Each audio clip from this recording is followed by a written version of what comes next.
जैसे परमात्मा अपने वास्तविक नाम से सन 1398 अर्थात संवत 1455 में प्रकट हुए, अपना वास्तविक कबीर देव नाम लेकर, कबीर साहब नाम लेकर के, कबीर नाम लेकर के। इससे पहले वेदों में कबीर देव, कबीर अग्नि बहुत से शब्द हैं जो प्रभु की तरफ संकेत करते हैं। यजुर्वेद अध्याय नंबर 29 के मंत्र 25 में स्पष्ट किया है कि वह परमात्मा जो अपने वास्तविक ज्ञान का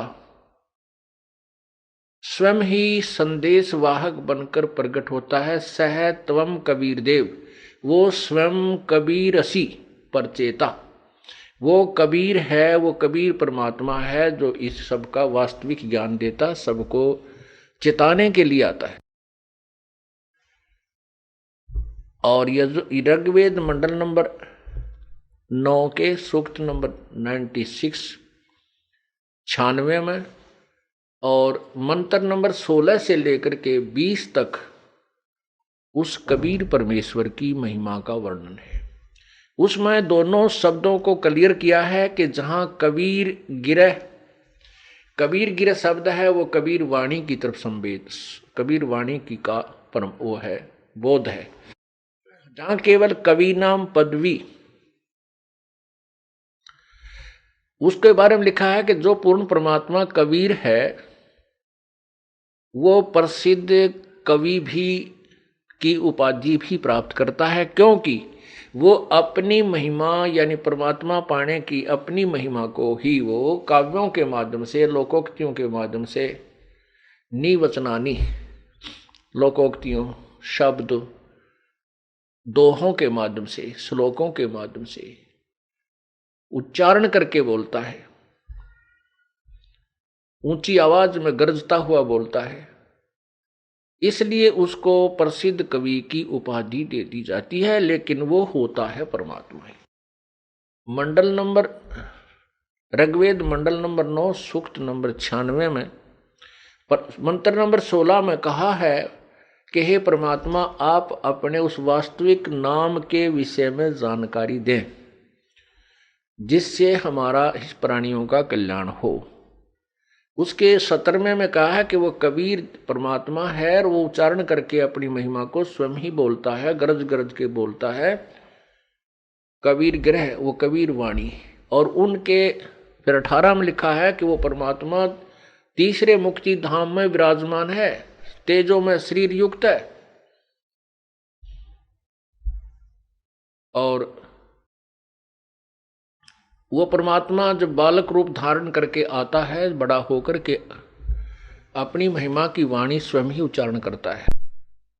उससे संत रूप में प्रगट अर्थात ऋषि रूप में प्रगट परमात्मा के द्वारा उच्चारण की गई उन वाणी, वो कबीर ग्रह, कबीर वाणी उनके अनुयायियों के लिए बहुत प्रिय होती है, आनंददायक होती है, स्वर्ग के तुल्य आनंददायक होती है।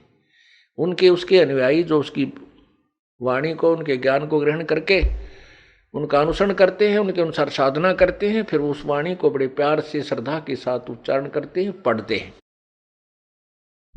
इससे स्पष्ट हो गया कि इसमें दोनों ही शब्दों के अर्थ क्लियर कर दिए। कबीर गिरह, कबीर वाणी, हम उसको कबीर वाणी बोलते हैं, कबीर प्रभु की। और वो अमर परमात्मा ही होता है जो प्रसिद्ध कवि की भी पदवी प्राप्त करता है। अभी तक पुण्यात्माओं हम परमात्मा को, कबीर जी को एक सिंपल पोइट मानते थे, एक अच्छा कवि मानते थे, साधारणतः हम उसको एक अच्छा कवि मानते थे। लेकिन अब उनके गुणों से और शास्त्रों के प्रमाणों से प्रमाणित हुआ कि वो तो पूर्ण परमात्मा थे। यही वेद बता रहे हैं कि वो परमात्मा जो कवि, प्रसिद्ध कवि की पदवी भी प्राप्त करता है, वो परमात्मा पूर्ण ब्रह्म ही होता है, अमर पुरुष ही होता है। तो उस परमात्मा ने हमें आकर के क्या बताया है। अब जैसे कवि शब्द का उन्होंने कवि बना दिया कबीर शब्द का, कबीर देव का। अब जैसे यजुर्वेद है, ये देखिएगा, ये यजुर्वेद है, ये यजुर्वेद है, इसके ऊपर रै लगा है। इस रै को ये क्या करते हैं, यहां बिंदी दो लगा देते हैं, अपसर्ग विसर्ग, दो विसर्ग लगा करके यजुर अलग कर देते हैं, वेद को अलग कर दें। और यजुर का हम अर्थ कर दें, यजुर माने ऋग्य सतुतियां। यजुर का अर्थ होता है, यजुर का अर्थ होता है ईश्वरीय महिमा की, प्रभु की महिमा की ऋचाएं, यजु।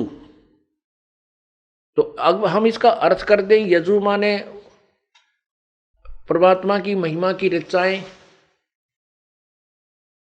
तो वो अर्थ भी है इसका। लेकिन यजुर्वेद इसके साथ लगा है, तो इसका अर्थ है कि वो कोई बुक है जिसको यजुर्वेद कहते हैं। ऐसे ही हम कबीर देव को,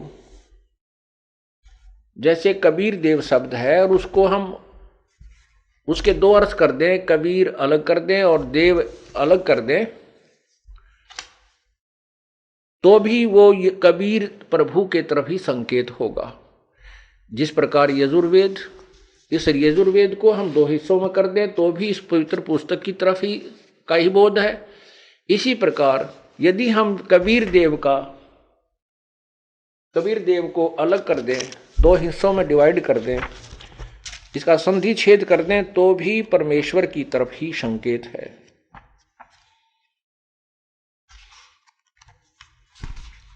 ये देखिएगा, ये परमेश्वर का सार संदेश बुक के अंदर आपको इसकी विस्तृत व्याख्या मिलेगी दूसरे अध्याय में। ये यजुर्वेद आपने देखा, इसके दो हिस्से कर दिए, ये यजुर्वेद है। इसका रै हटा करके इन्होंने अपसर्ग लगा दी, मान लीजिए यहां पर यजुर्वेद, तो भी यह वही पवित्र पुस्तक यजुर्वेद का ही बोध है। इसी प्रकार यहां कबीर देव वेदों में, ठीक इसी प्रकार चारों पवित्र वेदों में लिखा है, वह है कबीर देव, कबीर परमेश्वर है। इब कबीर देव को कबीर परमेश्वर लिखना ऐसे ही उचित है जैसा यजुर्वेद, यजु प्लस में वेद करके, जैसे यजु प्लस में वेद कर दिया, यजु प्लस में वेद कर दिया, तो भी ये यजुर्वेद है, ये बुक है, ये बुक है।